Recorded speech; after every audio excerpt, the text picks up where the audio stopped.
Hello दोस्तों, welcome back to my channel. मैं हूं आपका दोस्त मिस्टर ए और आज हम ईपीएफ अकाउंट का एक मेन टॉपिक कवर करने वाले हैं कि पीएफ अकाउंट से पैसे कैसे विड्रॉ करते हैं। तो चलिए स्टार्ट करते हैं।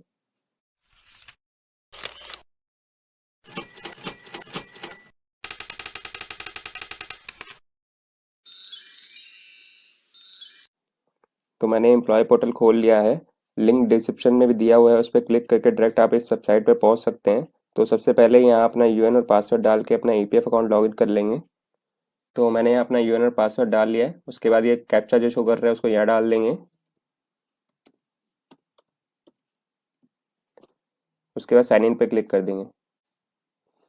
तो ये आपका ईपीएफ अकाउंट लॉगिन हो गया है।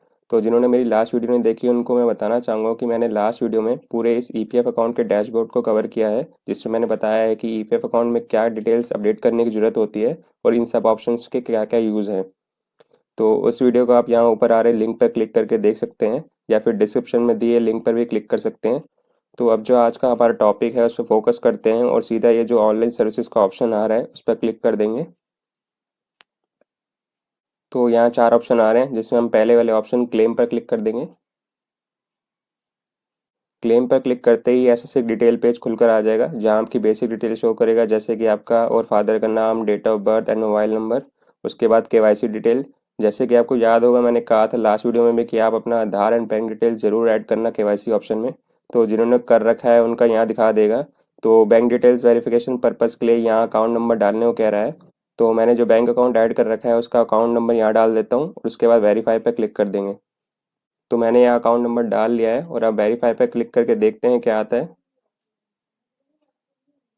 तो देखिए, वेरीफाई पे क्लिक करते ही एक अंडरटेकिंग मांग रहा है, जिसमें आपको कंफर्म करना है कि आपने बैंक डिटेल्स वेरीफाई कर ली हैं और आप समझते हैं कि ईपीएफओ इसी बैंक अकाउंट में पीएफ के पैसे ट्रांसफ़र करेगा। तो अगर आप इसी बैंक अकाउंट में अपने पीएफ के पैसे ट्रांसफ़र करवाना चाहते हैं तो कंफर्मेशन कर देंगे और येस पर क्लिक कर देंगे। और अगर किसी और बैंक अकाउंट में अपने पीएफ के पैसे ट्रांसफ़र कराना चाहते हैं तो उसको केवाईसी वाले ऑप्शन में जाकर अपडेट कर सकते हैं। तो मैं इसी अकाउंट में पैसे ट्रांसफ़र करवाना चाहता हूँ तो मैं येस पर क्लिक कर दूंगा। तो यस पे क्लिक करते ही देखिए यहाँ ग्रीन टिक शो कर देगा, यानी आपका बैंक अकाउंट नंबर वेरीफाई हो गया है आपके ईपीएफ अकाउंट में रजिस्टर्ड बैंक अकाउंट से। उसके बाद आगे बढ़ते हैं। तो उसके बाद आपकी सर्विसेज डिटेल यहाँ शो कर देगा कि आप कहाँ काम कर रहे हैं या लास्ट कंपनी कौन सी थी, उसकी सारी डिटेल यहाँ शो कर देगा। तो आगे का प्रोसेस देखने के लिए हम यहाँ प्रोसीड फॉर ऑनलाइन क्लेम पर क्लिक कर देंगे। तो देखिए, प्रोसीड करते ही क्लेम फॉर्म टाइप सेलेक्ट करने का पेज आ जाएगा। तो फॉर्म टाइप हमें यहाँ से सिलेक्ट करना होगा। इसको देखने से पहले हम ये ऊपर दिए डिटेल्स के बारे में बात कर लेते हैं। तो यहाँ एक बार आपके वेरिफिकेशन के लिए आपकी पर्सनल डिटेल शो कर देगा, जैसे कि रजिस्टर्ड मोबाइल नंबर, आपका UAN, name, PAN, date of joining और डेट ऑफ लिविंग। अगर आप ऑलरेडी वर्क कर रहे हैं तो सिर्फ डेट ऑफ जॉइनिंग शो करेगा यहाँ पर, और ये date of leaving and reason वाला पार्ट नहीं आएगा। क्योंकि मेरी लास्ट ऑर्गेनाइजेशन का एग्जिट अपडेटेड है, इसलिए यहाँ डेट ऑफ लिविंग शो कर रहा है। तो आगे बढ़ते हैं। यहाँ से हम फॉर्म टाइप सेलेक्ट कर लेंगे। तो यहाँ 3 ऑप्शन दिखा रहा है, या कहीं फॉर्म टाइप शो कर रहा है, जिसको सिलेक्ट करके हमें फिल करना है। इन फॉर्म के बारे में बताने से पहले मैं आपको पीएफ अकाउंट की पासबुक एक बार दिखाना चाहूँगा कि कैसे होती है, उसमें बैलेंस कैसे शो करता है, क्योंकि अगर उसको एक बार समझ लेंगे तो ये फॉर्म को समझना ईजी हो जाएगा। तो देखिए, ऐसे से दिखती है ईपीएफ अकाउंट की पासबुक। यहाँ ऊपर आपकी डिटेल लिखी होंगी, यहाँ कौन से मंथ का पीएफ है वो लिखा होगा, और यहाँ डिपॉजिट 2 पार्ट में सेपरेटली शो करेगा, आपका शेयर और एम्प्लॉयर का शेयर, यानी आपकी कंपनी ने जो जमा किया था। और इस विड्रॉल पार्ट में कभी आपने पैसे निकाले होंगे तो वो यहाँ शो कर देगा, जैसे कि यहाँ शो कर रहा है कि इन्होंने 5,000 निकलवाए थे। और लास्ट में देखिए पेंशन कंट्रीब्यूशन अमाउंट दिखा रहा है। तो दोस्तों, ये किस हिसाब से और किस परसेंटेज से अलग अलग अकाउंट में ट्रांसफ़र हो रहा है उसके लिए मैंने यहाँ डिटेल में बताया हुआ है इस प्लेलिस्ट के टॉपिक 2 वीडियो में, कि किस हिसाब से कंट्रीब्यूशन जमा होता है और कैलकुलेशन कैसे की जाती है। तो जिनको नहीं पता वो वीडियो देख सकते हैं, आपके सारे डाउट क्लियर हो जाएंगे। लिंक डिस्क्रिप्शन में दिया हुआ है। तो देखिए, इसके नेक्स्ट पेज में इन सब का अलग अलग से टोटल शो कर रहा है। Employee share balance, employer share balance and pension contribution balance. तो चलिए वापस अपने फॉर्म पर चलते हैं। तो जैसे मैंने कहा था लास्ट वीडियो में भी कि डिफरेंट डिफरेंट पर्पज़ के लिए डिफरेंट डिफरेंट फॉर्म होते हैं। तो दोस्तों, फॉर्म 19 पीएफ के फाइनल सेटलमेंट के लिए फिल किया जाता है, यानी जब आपको पीएफ के employee share and employer share वाले बैलेंस का फाइनल सेटलमेंट करना होगा या कहीं पूरे पैसे निकालने होंगे, तब आप फॉर्म 19 फिल करके उसको निकाल सकते हैं और फाइनल सेटलमेंट कर सकते हैं। इस फॉर्म को नेक्स्ट वीडियो यानी टॉपिक 8 में कवर करेंगे, जिसमें हम इसके बारे में थोड़ा डिटेल में बात करेंगे और देखेंगे कि क्या क्या डिटेल प्रोवाइड करनी होती है फॉर्म 19 में। अब नेक्स्ट फॉर्म पर आते हैं। तो उसके बाद है फॉर्म 10C। तो दोस्तों, ये भी सेम जैसे फॉर्म 19 पीएफ बैलेंस के फाइनल सेटलमेंट के लिए फिल किया जाता है, वैसे ही फॉर्म 10C पेंशन अमाउंट वाले बैलेंस के फाइनल सेटलमेंट के लिए किया जाता है। इसमें काफ़ी सारी बातें हैं बताने लायक, जिसको हम आगे प्लेलिस्ट में एक सेपरेट वीडियो में कवर करेंगे और देखेंगे कि फॉर्म 10C को कैसे फिल करते हैं और कितना लमसम अमाउंट आपको मिलता है फाइनल सेटलमेंट करने पर पेंशन कॉन्ट्रीब्यूशन का। और अब लास्ट फॉर्म पर आते हैं, फॉर्म 31, जो कि पीएफ एडवांस के लिए फिल किया जाता है।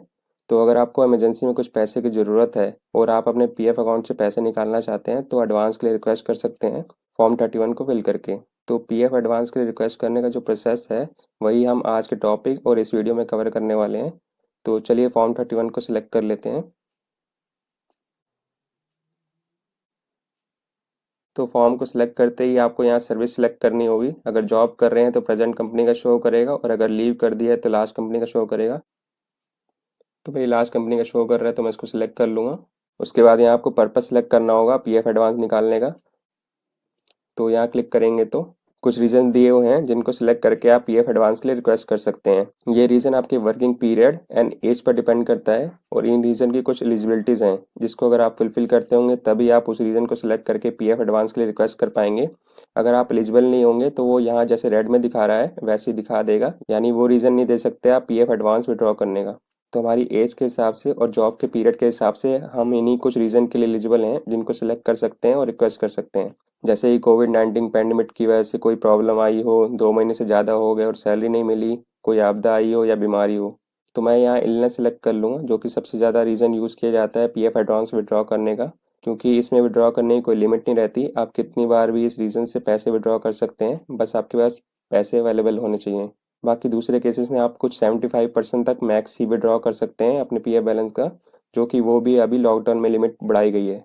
और एक बात और ध्यान दीजिएगा, ये जो पीएफ एडवांस का अमाउंट होता है वो सिर्फ आप अपने कंट्रीब्यूशन वाले बैलेंस में से ही निकाल सकते हैं, यानी एम्प्लॉय कंट्रीब्यूशन में जो बैलेंस होता है ये वाला, उसी में से कुछ एडवांस के लिए रिक्वेस्ट कर सकते हैं। एम्प्लॉयर शेयर वाले बैलेंस को आप छू भी नहीं सकते एडवांस के केस में। तो मैं यहाँ इलनेस सेलेक्ट कर लेता हूँ। तो अब यहाँ अमाउंट डाल देंगे जितना आपको एडवांस चाहिए। तो यहाँ मान लेते हैं कि 5,000 निकालने हैं, तो मैं यहाँ 5,000 डाल देता हूँ। उसके बाद यहाँ एड्रेस डाल देंगे, तो मैं यहाँ एड्रेस डाल देता हूँ। उसके बाद हमें यहाँ कैंसिल चेक या पासबुक का फर्स्ट पेज की स्कैन कॉपी या इमेज अपलोड करनी होगी। स्कैन कॉपी अपलोड करते समय कुछ बातें ज़रूर ध्यान रखिएगा, जैसे कि जो आपने ईपीएफ अकाउंट से बैंक अकाउंट लिंक किया है उसी अकाउंट का चेक या पासबुक की स्कैन कॉपी अपलोड करिएगा।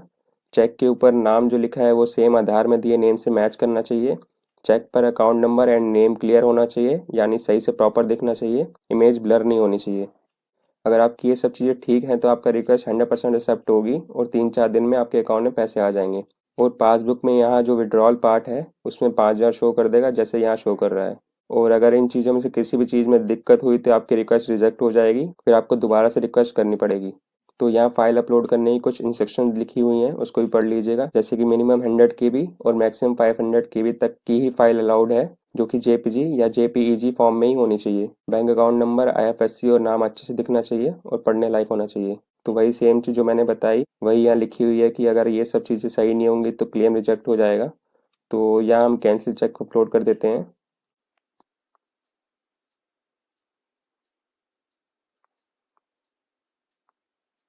और यहाँ व्यू पर क्लिक करके देख लेते हैं कि चेक ढंग से अपलोड हुआ है कि नहीं, या फिर नाम वगैरह सब सही से दिख रहा है कि नहीं। तो ये चेक अपलोड हो गया है और सब कुछ अच्छे से विजिबल है। उसके बाद यहाँ टिक कर देंगे और डिक्लेयर कर देंगे कि सारी डिटेल्स सही हैं और आपसे रिलेटेड हैं। टिक करने के बाद यहाँ गेट आधार ओटीपी का एक ऑप्शन आएगा जिस पर क्लिक कर देंगे। क्लिक करते ही आपके फ़ोन पर एक ओटीपी आएगा जिसको आप यहाँ फिल कर देंगे और validate OTP and submit claim form पर क्लिक कर देंगे।